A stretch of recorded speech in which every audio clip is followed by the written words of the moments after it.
ఏముంటుంది స్వామి అని అడుగుతున్నారు ఆళ్వాళ్ళు. ఆశ్చర్య చేష్టితంగళాలే అఖిల పదార్థంగళయ్యం అభిమతయ్యోడే సెరిందువుగప్పిక్కుం పెరుమయ్యుడయ్య కృష్ణనాయ్. ఆశ్చర్యకరమైనటువంటి చేష్టితాలతోటి అన్ని పదార్థాలని వాళ్ళ యొక్క ఇష్టంతో చేర్చి సంతోషింపచేసేటువంటి గొప్పతనం కలిగినటువంటి కన్నయ్య. అప్పటి సంశ్లేషి కప్పెరాదా ప్రబల పాపత్తైవడయ్యే నానవెన్నై. అలాగా నీతోటి కలవటానికి పొందనటువంటి గొప్ప పాపాన్ని కలిగినటువంటి వాడిని నన్ను సర్వకాలము ఈరా నిక్కిరా శీల సౌలభ్య సౌందర్యాదిగళాన గుణంగళై.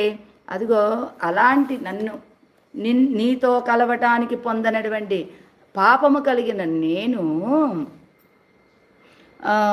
సర్వకాలము ఈరా నిక్కిర అన్ని కాలాల్లో కూడా నీరు చేసేటువంటి సౌశీల్య సౌలభ్య సౌందర్యాది కళ్యాణ గుణాలు కలిగినటువంటి వాడివై